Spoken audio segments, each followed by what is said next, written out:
Hanggang sa may natripan ako sigurong babae. Okay. Same school. Oo, same school. Kailangan magpa-impress eh. Magpa-impress. Okay. Na-in love. Na-in love si Nateman. Nakyutan si Nateman. Nakyutan si Nateman Okay. yun. Okay. Alam ko na eh. Ano na ako, aware na ako kasi tinanggap ko na nga yung music side ng school na may mga trip talaga silang ganun na nagmo-music sila. So ako, aware na ako.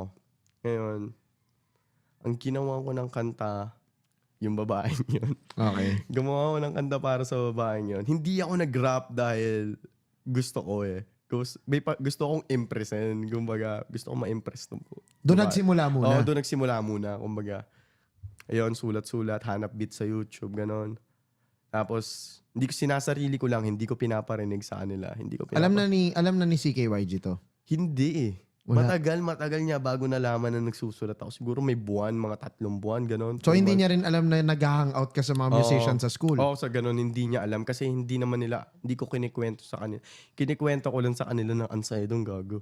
Pag kunyari, pasok ka, yayain ka ng barkada mo sa bahay nila malaki. Para mga ganun. Kasi private school eh. May mga kaibigan ka mayaman eh. Yayain ka sa bahay nila malaki. Mga pinapakain sa kanya mga magbulang ng mga klase. Sarap. Mga ganun. Yun lang yung alam nila. Kumbaga, naglaro kami sa court tabla. Tabla kasi sanay kami sa Espalto.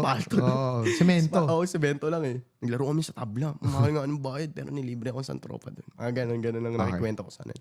So nung nahihilig na ako sa music, hindi ko sinasabi sa kanila kasi baka bumawi sila na pagtawanan nila ako eh. Then kasi niyaya ka nila, hindi ka sumasama. Hindi ako sumama nung niyaya ako. Tinawanan mo lang sila. Tinawanan ko sila. So naiisip ko, pagtatawanan din nila ako. So may isa akong kaklase. Shoutout kay Jester, si Jester. Shoutout Jester. May isa akong kaklase na kasama ko siya talaga. Okay. May kaya sila eh. Tapos dinadala ko siya sa bahay namin. So, sobrrang gulo. Pupunta siya sa S-Block. Oo. Nakikita ko doon yung tunay na kaibigan talaga. Kasi wala siyang pakialam, natutulog siya sa amin na madumi yung punda yung shit. Tiwala siya sa'yo. Oo, tiwala siya sa akin. Na-safe siya. Oo, na-safe siya. Na ganun, nagkaroon ako ng kaibigan na mga ganun sa private school.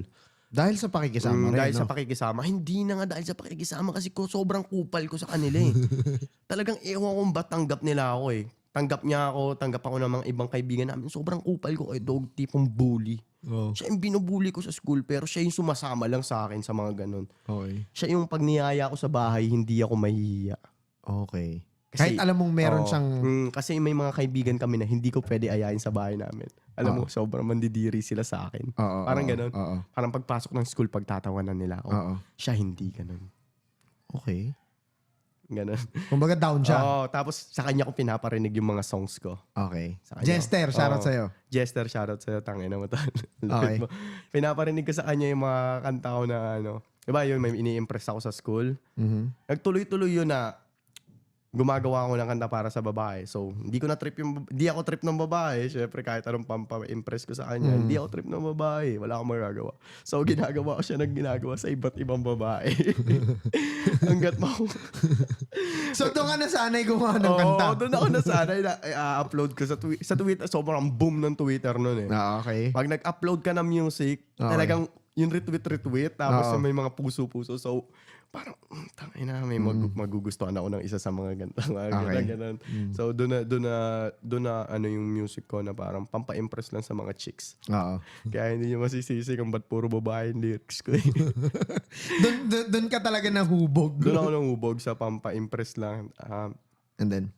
Dumating sa point na, tapos na ako sa ganong part eh. Okay. Tapos na ako sa ganong part. Pero, doon ko nasabi na gusto ko yung music. Kasi wala na akong dinidiskarte ang babae. Nagmo-music pa rin ako.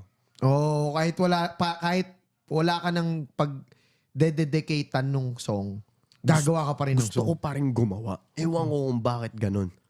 Sila dumating na sa point na tumigil na sila noon gumawa. Yung mga classmate mo? Hindi. Yung mga sila CKYG, hindi ko na sila nakikita na gumawa-gawa. Tapos parang ako na lang. So doon ko na parang nag-open up ako sa kanila na gumagawa rin ako ng kanta. Nung hindi na sila pwede tumawa. Hindi na sila pwede tumawa kasi hindi na sila gumagawa ng kanta eh.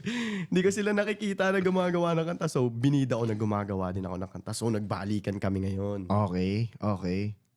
May kaibigan ako namatay.